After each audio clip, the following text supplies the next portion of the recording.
నిజంగా ప్రజలు ఆంధ్ర రాష్ట్ర ప్రజలు చేసుకున్న దురదృష్టం.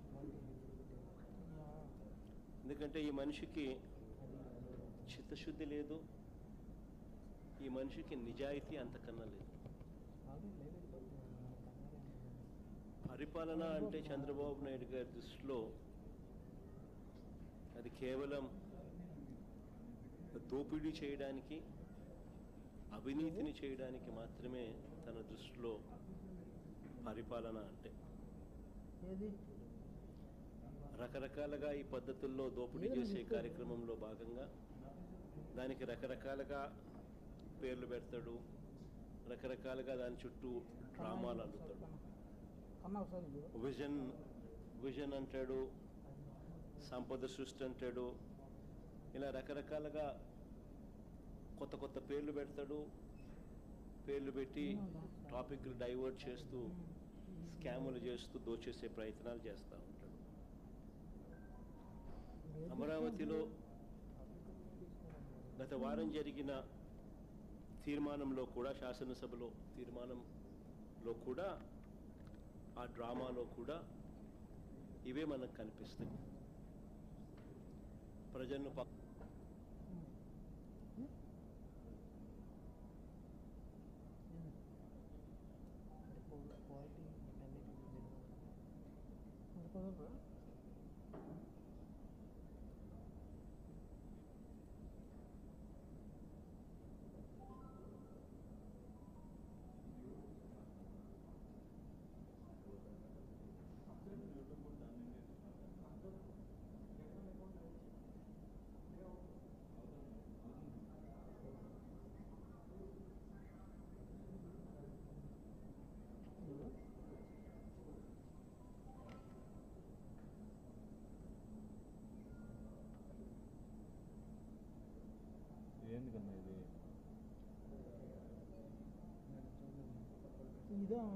అనే పదం ఎక్కడా లేదు ఉంటుంది తప్ప రాష్ట్రాలకు రాజధాని అనేది కాన్స్టిట్యూషన్లో లేదు.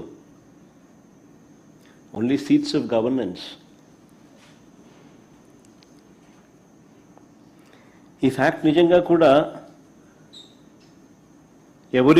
ఎవరు కూడా మర్చిపోకూడదు. సాక్షాత్తు కేంద్ర ప్రభుత్వం కూడా రాజధాని అనేది రాష్ట్రాల ఇష్టం అంటూ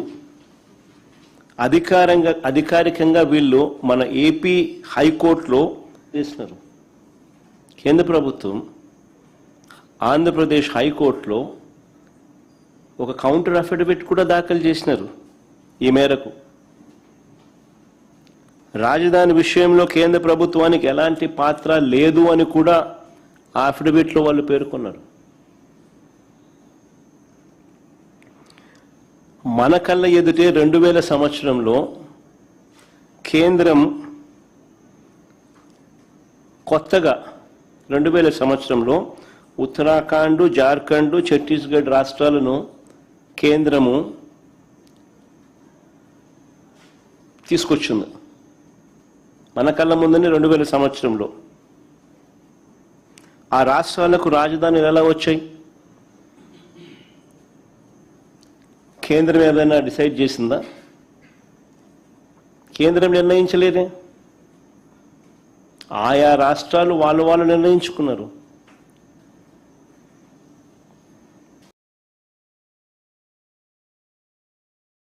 మరి ఎవరికి వర్తించింది? మరి 7 ఏళ్లుగా నేను చంద్రబాబు నాయుడు గారిని అడుగుతా ఉన్నా, మరి 7 ఏళ్లుగా మీరే ముఖ్యమంత్రిగా ఉండి, మొదటి టర్మ్ 5 సంవత్సరాలు, తర్వాత ఇప్పుడు 2 సంవత్సరాలు, మరి 7 ఏళ్ళు మీరే ముఖ్యమంత్రిగా ఉండి 1,00,000 ఎకరాల అమరావతిలో ఇంతవరకు కట్టింది ఎంత? 1,00,000 ఎకరాల అమరావతిలో ఈయన 7 ఏళ్ళు ముఖ్యమంత్రిగా ఉంటూ అమరావతి అనేది తన పెట్ ప్రాజెక్ట్ అంటూ తాను నినాదమిస్తూ తాను ఇంతవరకు కట్టింది ఎంత? నిజంగా సెల్ఫ్ ఫైనాన్స్ ప్రాజెక్ట్ అయిందా ఇది? నిజంగా అమరావతి అని సెల్ఫ్ ఫైనాన్సా? ఈయన డబ్బా కొట్టినట్టుగా ఏ దేశం పోతే ఆ దేశం బొమ్మలు ఈయన చూపిస్తాడు. ఏ దేశం ఈయన పోయినా ఆ దేశం బొమ్మలు చూపిస్తాడు. చూపించి అదిగో ఇదే అమరావతి అని అంటాడు. మరి ఎంతవరకు వచ్చిందని అడుగుతా ఉన్నా. ఆ దేశాలు ఇక్కడ ఏమైనా కనపడుతున్నాయా? కనీసం భూములిచ్చిన రైతులకు చెప్పిన హామీలైనా నెరవేర్చాడా ఈ పెద్ద మనిషి? మొదట తీసుకున్న 50,000 ఎకరాల్లో,